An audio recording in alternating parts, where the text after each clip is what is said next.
It's May 28th, 2011. The best day of my life. Definitely.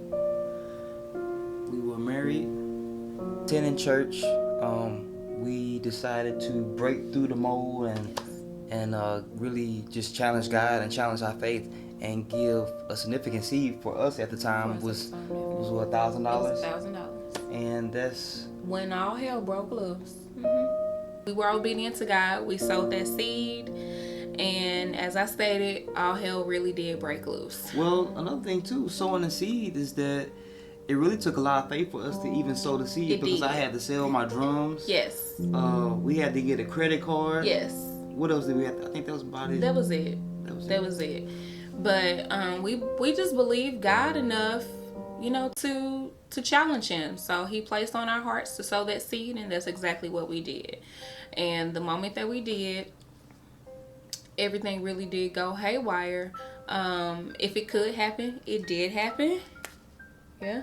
So it sold $1,000 seed, and if it could happen, it did. It did happen. It did.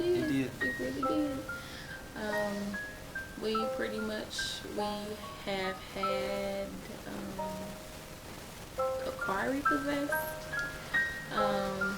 We also went through times when maybe I would have $15 to grocery shop.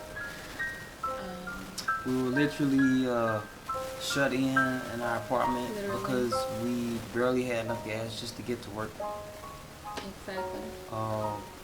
And pretty uh, much because we had a car repossessed, we ended up sharing one car for a whole year. So, A whole year. but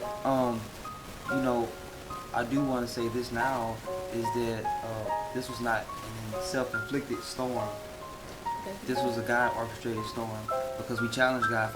So, to prove that God's handwriting was on the wall in this situation is the fact that our schedules worked out perfectly. With that one car situation, it worked out perfect.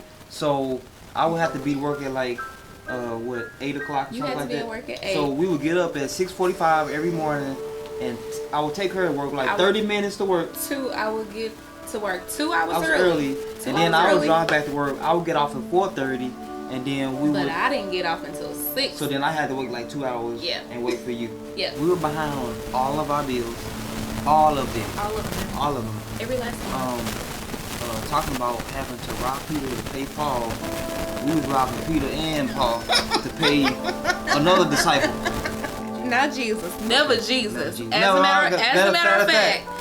matter of fact, we actually had a situation where we pretty much had to choose, okay, were we going to pay the remaining portion of our rent or were we going to pay our tithe? Because our tithe amount was the exact amount of money we needed left over in order to pay our rent. What did we choose? Tithe. Not tithing is not an option. It's just not an option. And so during this whole process, the crazy thing is that the Lord really did, he constantly provided by things such as we would be at church and couples would come up to us about a year later, maybe a year later, 3 months later, oh, I forgot to give you all your wedding present. Here's some money. As soon as they did, when I tell you we need that money at that time, it was always on time, always. So that just goes to show you once again that when it's a God orchestrated storm, he will give you just enough to sustain you. Yes, and he also knows how to regulate that heat. He knows exactly how much we can take. If it's too much, he knows how to turn it up when we need it, but he also knows how to scale it back. So I know many of you hearing this, you'll pretty much almost instantaneously feel sorry. I know if I was listening to a story like this, I would feel sorry for the individuals.